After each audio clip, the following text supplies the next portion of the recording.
Let me ask you something.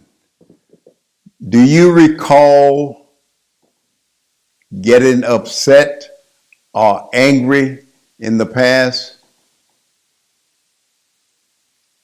If so, let me share something with you.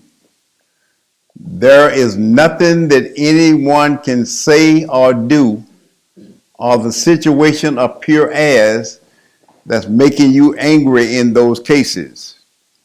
In those instances, what making you angry is you have bought into and developed the habit of passing judgment. And in your mind, you say things to yourself like, that's stupid, that's crazy, they disrespecting me, I'm sick and tired. Or whatever the conversation is that you have with yourself, that's the thing that's making you angry. Once you pass judgment, you build up resentment to it. And that resentment turns into anger. Again, there is nothing that anyone can say or do or the situation appear as that's making you angry.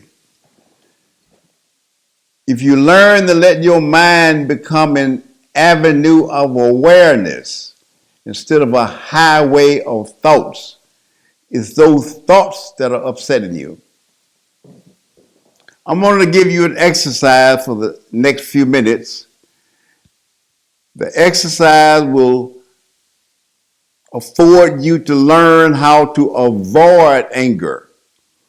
Be clear, I didn't say manage anger, but avoid anger. I'm going to ask you a question. Don't answer it. I'm going to answer it for you. Without moving it or looking at it, how do you know that your right hand exists? How do you know that your right hand exists? The moment I asked the question, you became aware of your right hand. Now, your right hand was always there, but your mind is so occupied by so many other things. Now that we've established what awareness is, become aware of your thumb on your left hand, as if you're living right there in your thumb. Now, your middle finger of your right hand. I am manipulating my breath to make the sounds that you hear as my voice. All sound arise out of silence and return back into silence. For the next few seconds, be aware of any sounds that you hear and endeavor to be aware of the silence beneath the sound.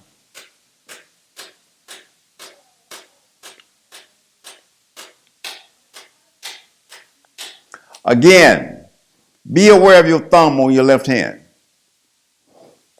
If you were successful in following my suggestion, when you were aware of your thumb, there was nothing else going on in the whole world. You were not thinking about the past, nor the future. In fact, you weren't thinking at all. You had come into the now moment. And in that now moment, there are no thoughts. Be clear. You weren't thinking of your thumb. You were aware of your thumb. There's a difference. Thinking is a mental activity. Awareness is a spiritual activity.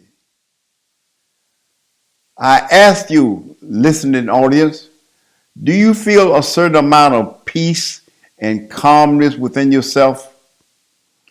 Many people do. If you feel that peace and calmness, that's because for the last few moments, you weren't thinking. You were just being aware. Now, the purpose of that exercise, that same faculty of awareness, when you were aware of your thumb, whatever upset you or caused you to be angry in the past, if that same thing happens tomorrow, just be aware of it. Use that same faculty. Don't judge it. Don't label it. Because if you judge it or label it, you're going to react to the label you put on it. Use that same faculty of awareness. And you'll see soon you will become aware of that energy of resentment as it begins to well up within you before it turns into anger.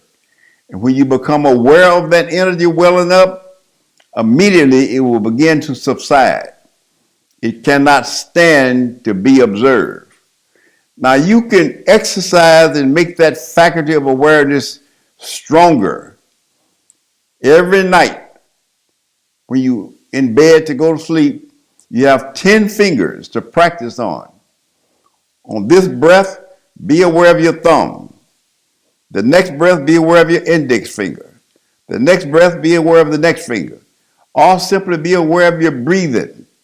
What you're doing, you are exercising that faculty of awareness. And just as you exercise a muscle, it gets stronger. That faculty of awareness will get stronger. And very soon, you will be to the point where you simply notice without judgment, audible or within your mind. Those two words I just mentioned, I would encourage you to repeat to yourself. If you're going to come in the arena of someone that used to upset you or make you angry, as you said, simply notice. Simply notice. Simply notice what he said. Notice what she did. Don't have an audible comment or a mental comment. Simply notice. Be aware. Again, that will assist you in learning to avoid anger. Again, not manage anger. If you would like to have further details on this exercise, you can either call me or email me. I will give you the phone number in just a moment, give you a chance to get your pen and paper. But there is too much conflict and violence in our communities, all out of ignorance. And ignorance simply means a lack of understanding. There's too much BS out here. Belief systems, FBS, false belief systems. Those belief systems has no truth in them. Yes, I understand you were raised that way, not only by your parents, but by society in general. You were raised by society and so were your parents. So the momentum of habit is very sternly in place, but you can break that habit by learning to avoid anger. My phone number is 773-418-1587. Again, 773-418-1587. My email address is lewisbaskins@yahoo.com. That's LEWISBASKINS@yahoo.com. If you contact me, we'll give you further details on recognizing your true identity. Most people are not aware that they are not their bodies. Your body is temporary. But that which was being aware a few moments ago during the exercise, that's your true identity. That never dies. That was never born. That can never die. It is not by accident that everyone calls themselves by the same name. And that name is I. I will be there in 30 minutes. I am going to work. I am at home. I. And we're not talking about the personal sense of I, the body, but that impersonal I. The 2 Corinthians tells us, while we look not at that which is seen, but that which is unseen. For that which is seen is temporary, while that which is unseen is eternal. The Jewish prophet said over 2,000 years ago, I will be with you always. He was not talking about himself personally. He was talking about that impersonal I that is always with all of us, each one of us. Call me so we can control our communities, and the ripple effect therefrom could go out to heal the world.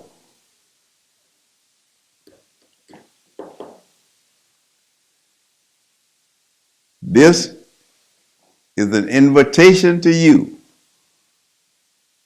to stop judging, learn to avoid anger, not manage, but avoid.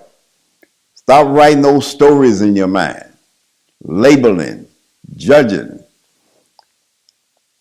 You are doing the best you understand, and I do also, in the state of mind that I'm in. 5 minutes later, I may say, I shouldn't have said that, shouldn't have done that.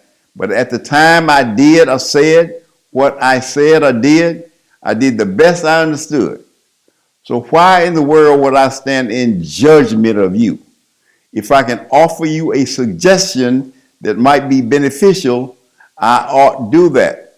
But to judge you shows weakness and ignorance on my part. Every individual is somewhat like a snowflake, in the sense that every snowflake, no matter how big the snowstorm, every snowflake is affected differently by the wind current as the snowflake falls. I don't know what experience you had at 16 years old to make you the way you are, or last week, or last year. So what right do I have to stand in judgment of you? So let us cease standing in judgment of each other. In fact, the scripture tells us, judge not. Yes, in addition to the previous recording that you heard, we heard a lot about judging. But another reason why we wouldn't judge is that we get to know our true identity. The key is people judge because they don't know who they are. They think they are the bodies. They think they're the image. Some of them think they're their personalities or their titles or their labels. But what are we really? We're really life. Some people just refer to life as spirit. Some refer to it as oneness, isness, awareness, nowness, and some even refer to it as God or Allah or other terminologies. But it's not what you say. It's not the words. It is the very essence, the very core, the very isness of what is. And when we know that, then we do not judge people as being good or bad, right or wrong, pretty or ugly, prosperous or poverty, black or white. We simply observe what it is. It is as it is, because it's all life. Life being life. And life is not going to destroy itself. Life was never born, and life will never die. And when we acknowledge that life in all of our ways, then it will direct our path. It will take us where we need to go. It will teach us what we need to know. But we must acknowledge that. And when we acknowledge that in ourselves, we must also acknowledge that that same life is being the other person, the other image, the other form. But life is all there is. A good example of this would be that if you had gone to a movie and you didn't write the script, so we don't know the roles, the purpose of the roles that the people are playing in this script. But who knows the one who wrote the script? So one person may be playing the role of a teacher, one a lawyer, one a dentist, or whatever role they're playing. whatever role they're playing, we can't say, well, I hate this one because of what he did in the movie. I love that one. I hate this one. No, each one is being what life is being, because life is all there is, and life is perfect. So whatever he is being, who am I to judge it if that is right or this is wrong? He has his role. The role is life being whatever it is. And when I acknowledge that in all of my ways, then I can respect every character in the script. I can respect him no matter what role he appeared to be playing, because I know it's simply a role. But behind the role is life. Life being this person, or life being that person. But so we don't get so caught up in the roles or the images or the forms. What we do, we simply acknowledge the roles. It is as it is. It's not a good role or a bad role. But I must be true to my role. And how will I know my role? I will have inner peace and tranquility when I'm not trying to judge and label and make someone what I think they should be, but acknowledging and respecting what they are. My name is Betty Muhammad. If you'd like more information, you can contact Dr. Baskins at 773-418-1587, the same number as you had before. And again, we want to always get to that centerpiece. The centerpiece is the piece that is beyond all human understanding. And the only way we're going to get there is acknowledge life as being all there is. There's not a good life or bad life. Everything is being exactly what it's supposed to be at the time it's being there. And when we cease judging it and accept it, you'll see that you will not have a belief system that you're relying on. And when you don't have that belief system, then of course you can be at peace, because nothing is the way I think it should be, but what it is being what it is created to be. And it's just like a flower garden. In the flower garden, you have many beautiful flowers, but it doesn't matter whether it's a tulip or a daisy or a lily or whatever the name of the flower, whatever the fragrance, whatever the appearances, it's that same infant, invisible substance that's being life. Life being the tulip, life being the rose, life being the dirt, life being the rain, life being everything. But life is all there is. And some say God is all there is. And when we say all, there's nothing left out. There's nothing better or worse. It's just life being everything that we see, hear, taste, touch, and smell. And it is perfect, whole, and complete. Thank you.